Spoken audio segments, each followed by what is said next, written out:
notre thème particulier, qu'est-ce que le Saint-Esprit nous est dit?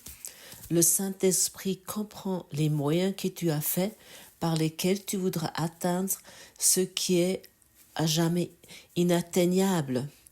Si tu les lui offres, il emploiera les moyens que tu as faits pour l'exil pour ramener ton esprit là où il est véritablement chez lui. Et l'ego, il utilise notre attention pour nous laisser sombres dans des illusions et dans l'ignorance. Et normalement, comme tu sais déjà, notre attention est tournée vers l'extérieur, sur les idées, sur les pensées, sur les perceptions de l'ego. Et dès que nous nous tournons vers l'intérieur, dès que nous demandons notre enseignant intérieur comment il voit la chose, il utilise le même moyen d'attention que l'ego pour nous tourner vers l'intérieur, pour recevoir des informations qui n'ont rien, mais vraiment rien à voir avec ce monde. Nous demandons qu'est-ce que je dois faire ou comment je devrais voir cela. À ce moment-là, nous sommes tournés vers l'intérieur.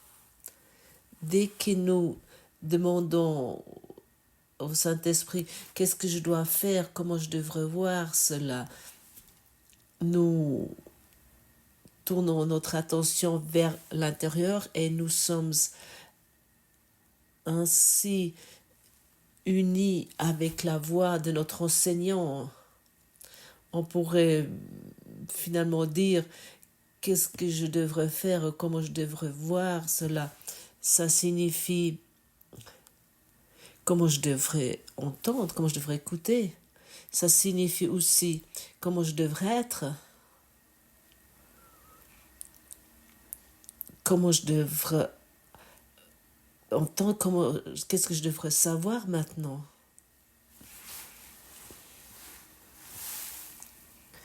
Quel point de vue je devrais avoir, comment je devrais réagir, qu'est-ce que je devrais penser, qu'est-ce que je devrais voir en moi, ce que je ne vois pas jusqu'à présent. Ça, c'est lorsque nous nous tournons vers l'intérieur, nous nous posons plus les questions à ce monde, mais nous nous tournons vers l'intérieur et nous posons les questions à l'intérieur. Nous demandons plus le monde ce qu'il est, mais nous demandons notre enseignant intérieur, qu'est-ce qu'est ce monde?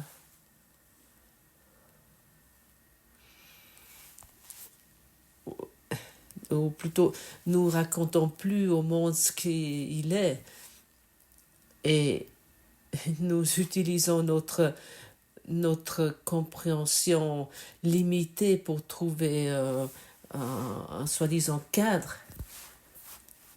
Est-ce que ce n'est pas une question intéressante? Qu'est-ce que je devrais entendre? Ou qu'est-ce que je devrais savoir, ce que je ne sais pas encore? C'est enfin nous lâchons nos idées préconçues que nous savons déjà tout.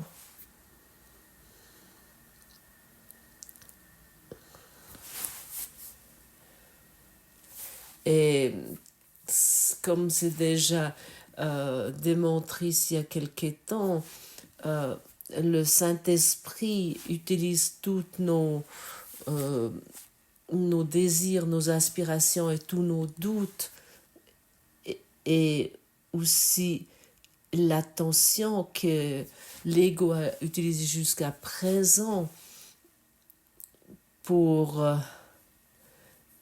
maintenant nous tourner vers l'intérieur et de pu là recevoir des informations que nous n'avons pas encore reçues jusqu'à présent.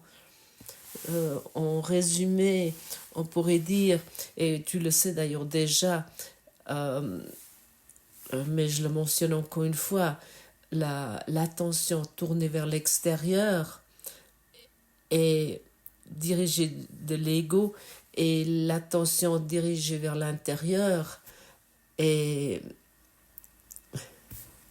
dirigée par notre intuition spirituelle. Qu'est-ce qu'aimerais-tu voir aujourd'hui?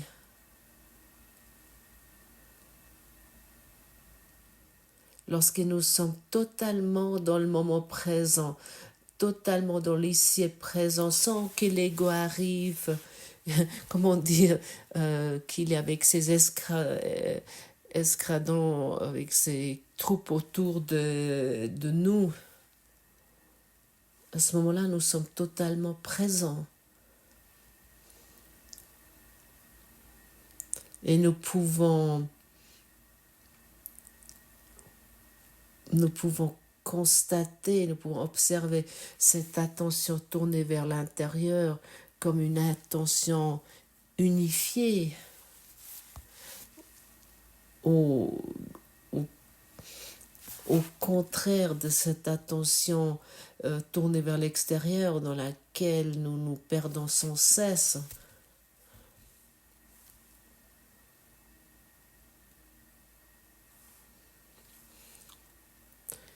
Quel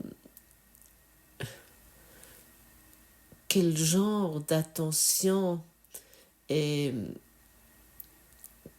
actif chez toi concernant l'idée sur ce monde lorsque tu es dans les énervements, dans la peur, dans les rancœurs, dans ce que tu es dans tes attaques?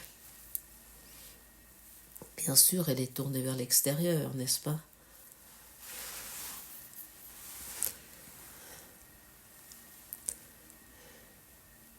Et quels moyens utilises-tu pour pratiquer l'attention tournée vers l'extérieur? Tes pensées.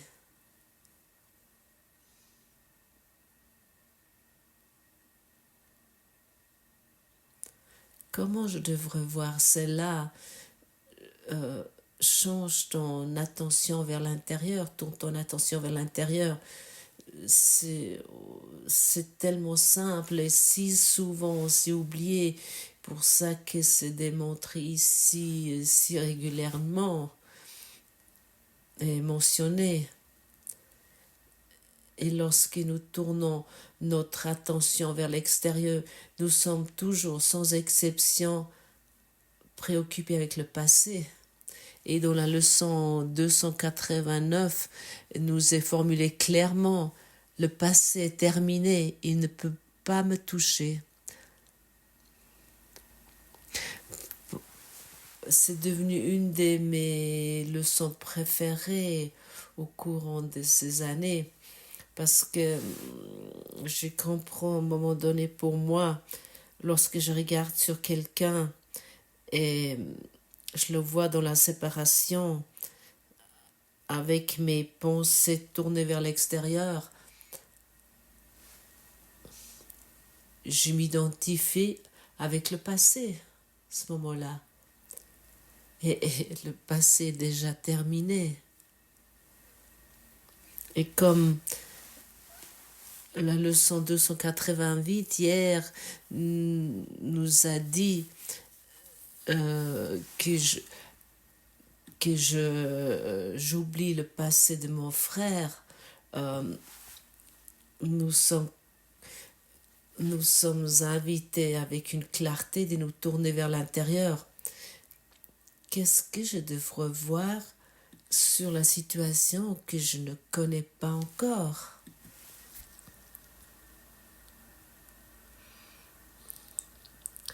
Qu'est-ce que je devrais connaître sur ou savoir sur cette personne, sur cette situation que je ne connais pas encore?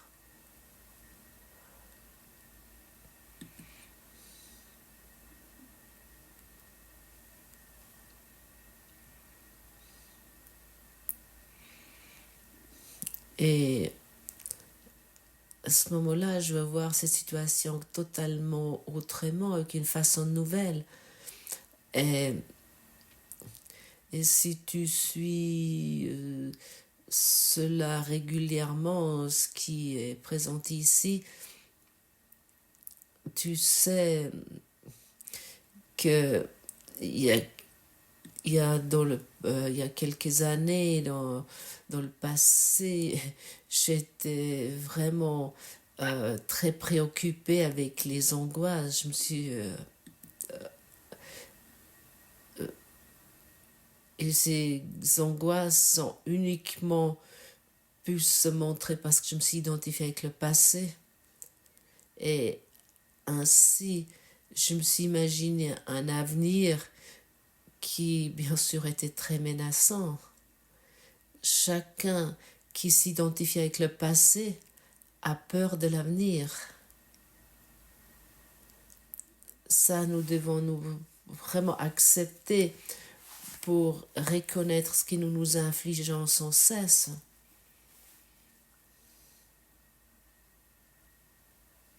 Et lorsque nous tournons notre intention vers l'intérieur et nous expérimentons une unification dans le présent, cela est possible avec un peu de pratique, un peu d'entraînement. À ce moment-là, le passé va vraiment se dissiper et l'avenir n'existe plus. Tu es uniquement encore dans cet instant présent où tout peut être tel que c'est. Tu n'as plus besoin de changer quelque chose, de modifier quelque chose. Ça peut être tel que c'est.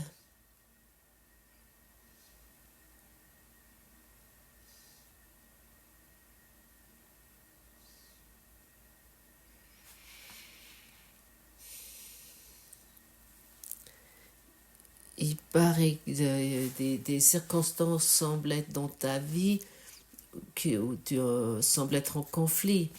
Mais lorsque tu t'unifies dans le présent, cela n'a pas de signification et ainsi la situation se guérit parce que tu donnes plus de signification.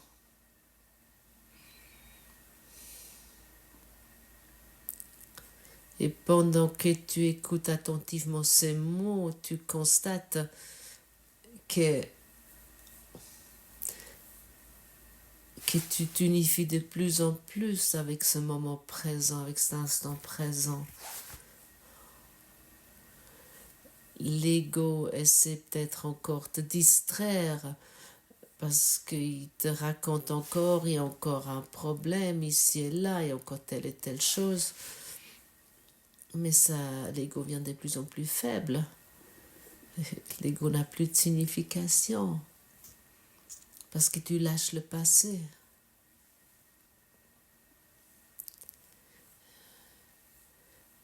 Et tu, de plus en plus profondément, t'entends soi, t'entends un, et tu t'unifies avec la vérité que tu es. Et tu entends ces mots. Et finalement, on pourrait aussi dire, tu observes ces mots. Et même lorsque tu n'entends plus ces mots, tu es encore totalement présent et totalement attentif.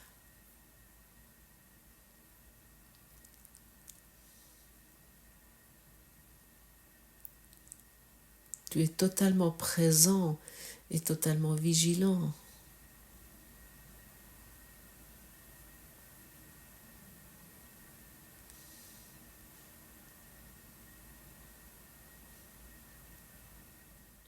Et ça, c'est ton état naturel. Et nous connaissons tous très bien lorsque nous nous laissons distraire de cet état. Où nous nous imaginons, nous sommes tombés dehors cet état. Mais cette unification avec ce soi uni dans ce moment présent existe sans cesse et c'est toujours disponible.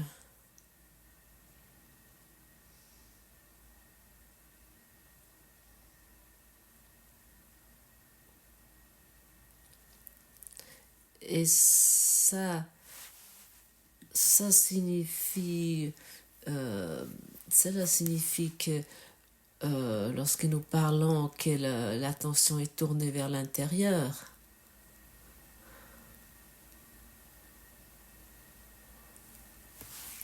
tu pourrais par exemple te poser la question avec quoi je devrais m'identifier maintenant. Chez moi, il y a directement la réponse qui arrive avec mon soi du Christ, avec le Christ.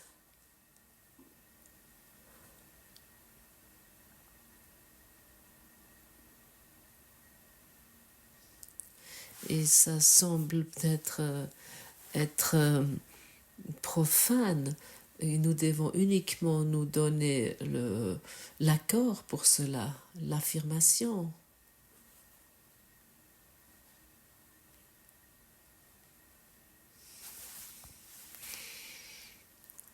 Et ici aussi, soit mentionné avec un peu d'entraînement, avec la patience, tu vas facilement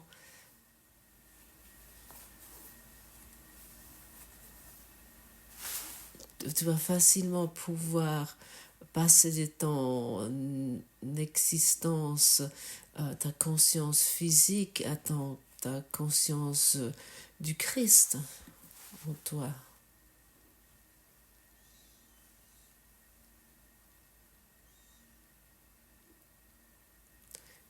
Et ainsi, ton attention est tournée vers l'intérieur. Tu respires plus calmement. Tu deviens calme. Tes pensées se calment. Tu viens silencieux. Et ça, c'est des signes très évidents que tu es prêt d'arriver dans la paix d'esprit. Que tu es véritablement et de quel tu aspires tellement. Et encore une fois, le conseil, le monde n'a rien à te proposer, c'est seulement ton attention. Il s'agit uniquement sur quoi se tourne ton attention, sur quoi est fixée ton attention.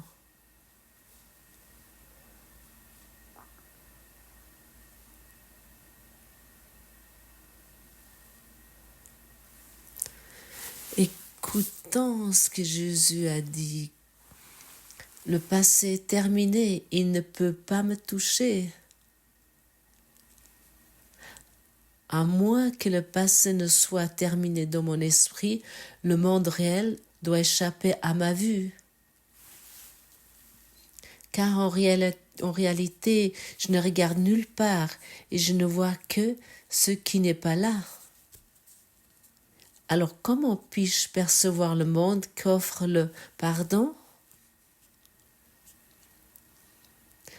Le passé a été fait pour le cacher, car ce monde-là ne peut se voir que maintenant. Il n'y a pas de passé. Car quoi d'autre que le passé peut être pardonné, et s'il n'est pardonné, il a disparu. Ça veut dire chaque fois, lorsque nous tournons notre attention vers l'extérieur, nous sommes fixés sur le passé.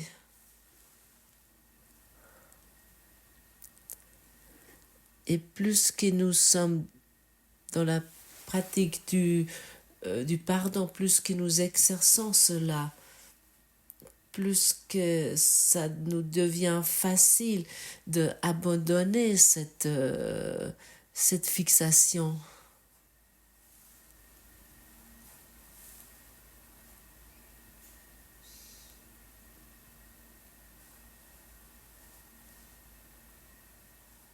Et ainsi, nous expérimentons dans l'instant présent.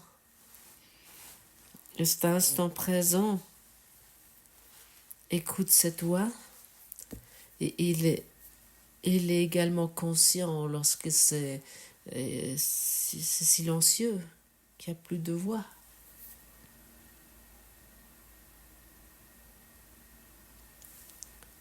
Une conscience infinie.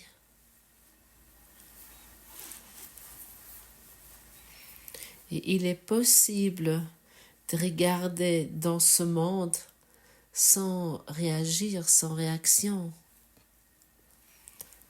Nous fonctionnons encore dans ce monde, nous faisons les choses qui sont à faire, mais nous ne réagissons sur les soi-disant insuffisances.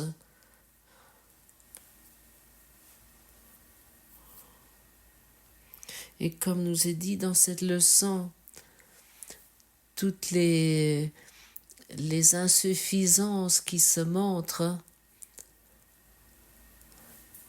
lorsque nous regardons dans ce monde, nous voyons finalement rien, il y a rien à voir. Nous voyons uniquement nos aspects d'obscurité, nous voyons uniquement nos histoires, nous interprétons tout.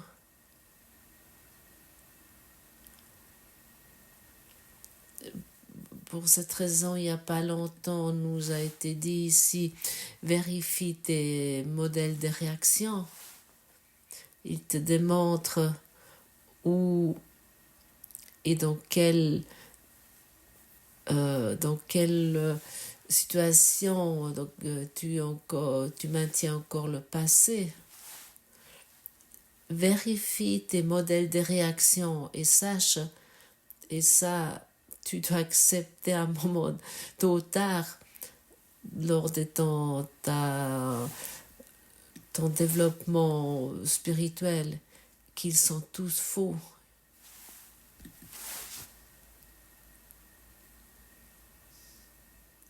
Parce que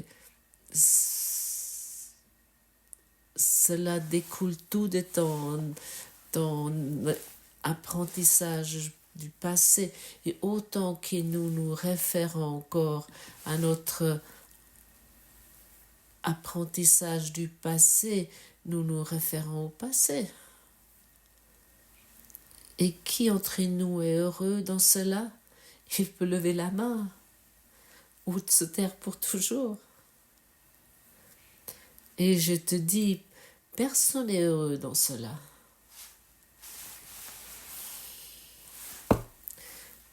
Personne sans exception, autant que nous nous référons sur notre façon d'apprendre du passé. Nous essayons de développer dans notre obscurité, dans nos ténèbres, une construction d'esprit qui nous donne une soi-disant sécurité et que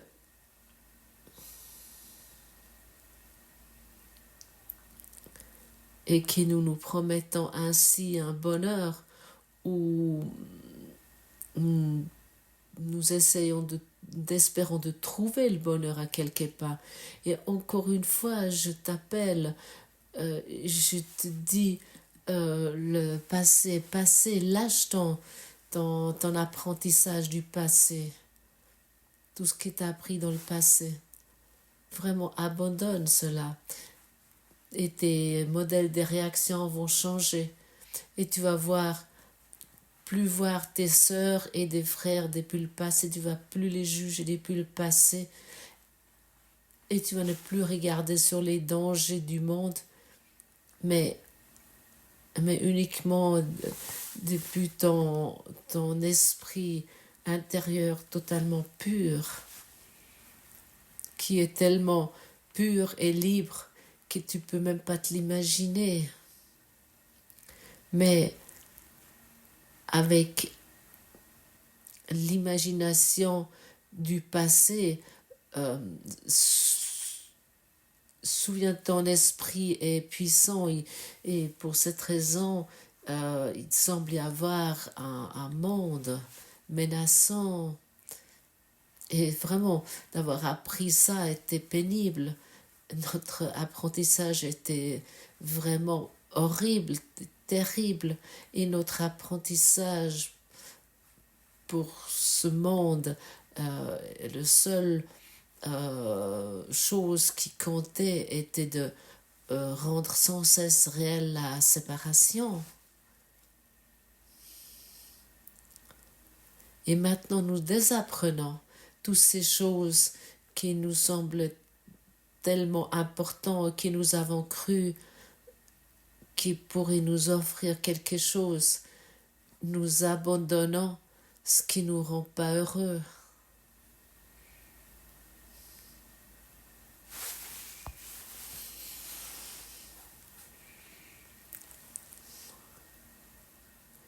Jusqu'où tu es prêt de lâcher le passé?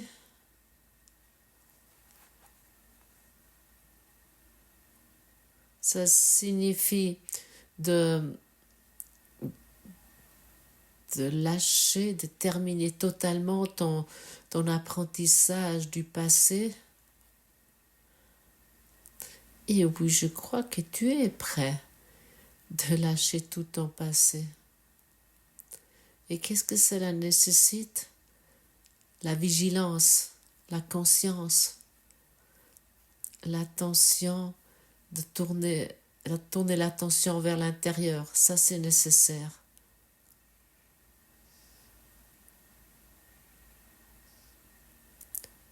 La vigilance, la conscience et de tourner l'attention vers l'intérieur. Qu'est-ce que je devrais faire maintenant? Comment je devrais voir telle chose? Qu'est-ce que je ne vois pas encore ce que je devrais voir maintenant? Qu'est-ce que je cache encore dans mon esprit pour me garder dans la séparation? Et tu constates peut-être, lorsque tu te poses une question comme ça, tu deviens plus calme parce que tu tournes ton attention vers l'intérieur. C'est tellement facile, c'est easy.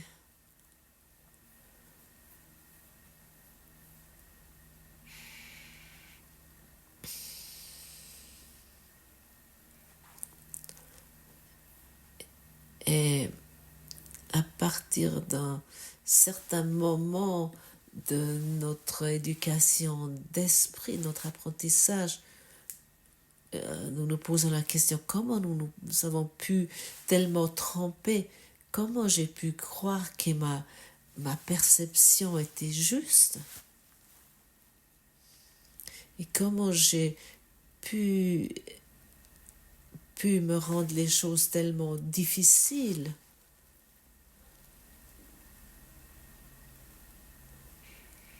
Et peu importe dans quel point de ta vie tu te trouves, je peux te comprendre. J'ai traversé ces processus. Comment j'ai pu seulement me rendre les choses aussi pénibles et difficiles? Comment j'ai pu croire que j'ai raison?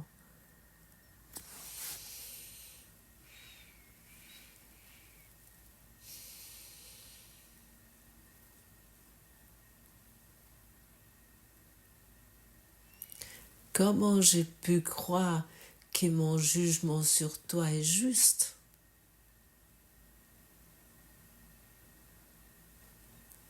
Mais que mes modèles de réaction sont justes, même si j'ai cru que j'avais raison.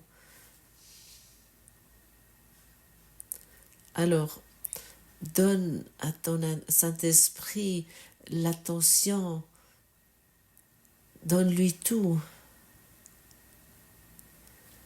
pour que tu ne donnes plus l'attention au monde, mais tu donnes toute ton attention à, à la lumière pure que tu es en vérité. Oui, tu es la lumière et nous sommes invités de briller, de rayonner, toi et moi aussi. Et ça, c'est la raison de notre incarnation. Oui, nous parlons de toi. La, la raison de ton incarnation est de luire ici. Sois la lumière du monde. Et comment tu fais cela? En te permettant aujourd'hui de savoir, permets-toi ce savoir que le passé est terminé. Tu le sais déjà. Mais permets-toi de vraiment le savoir. Merci pour ton écoute.